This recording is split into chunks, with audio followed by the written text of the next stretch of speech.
ఒకవేళ మీరు ఏటీఎంకెళ్ళి ATM withdraw చేసుకుంటే ఇన్ని రోజులు కూడా మీకు ఫ్రీగా వచ్చేది. అంటే మీకు దానికి ఎక్స్‌ట్రా మనీ కట్టాల్సిన అవసరం లేకపోయేది. బట్ మీరు ఇప్పుడు ఏటీఎం పెడితే చాలు మీకు ఛార్జ్ పడతది. ఇది మే 1 నుంచి స్టార్ట్ అవుతుందంట. ఇది అనౌన్స్ చేశారు నిర్మలా సీతారామన్ గారు. ఏంటంటే ఒకవేళ మీరెళ్లి ఏటీఎం విత్‌డ్రా చేయాలనుకున్నా, ఈవెన్ బ్యాలెన్స్ చెక్ చేయాలనుకున్నా కూడా మీరు దానికి మనీ పే చేయాల్సిందే. ఎట్లా అంటే మంత్లీ మీకు ఓన్లీ 5 ట్రాన్సాక్షన్స్ మాత్రమే free.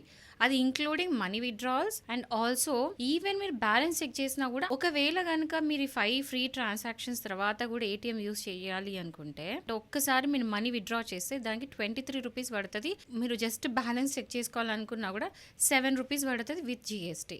IDFC bank and yes bank మాత్రం ఇంకొక 1% ఎక్కువనే ఛార్జ్ చేస్తున్నారంట. అండ్ ఐసిఐసిఐ బ్యాంక్ వాళ్ళు వచ్చేసి మీరు చెక్ బుక్ తీసుకోవాలనుకుంటే ఎక్స్ట్రా 200 రూపీస్ కట్టాలంట. 50 రూపీస్ లీవ్స్ ఉన్న చెక్ బుక్ కి. సో ఈ చేంజెస్ అనేది మే 1 నుంచి వస్తున్నాయి. ఒకవేళ నెక్స్ట్ టైం మీరు ఏటీఎం నుంచి మనీ విత్‌డ్రాల్ చేసుకోవాలనుకుంటే కౌంట్ చేసుకోండి. 5 ట్రాన్సాక్షన్స్ ఫ్రీగా ఉన్నాయా లేదా? ఈ మినిమం ఇంతే యూజ్ చేసుకోవాలి. 5 కంటే ఎక్కువ యూజ్ చేసుకోకుండా ట్రై చేయండి. తప్పదు అంటే మాత్రం ఇంత అమౌంట్ మాత్రం మీరు కట్టాల్సి ఉంటది.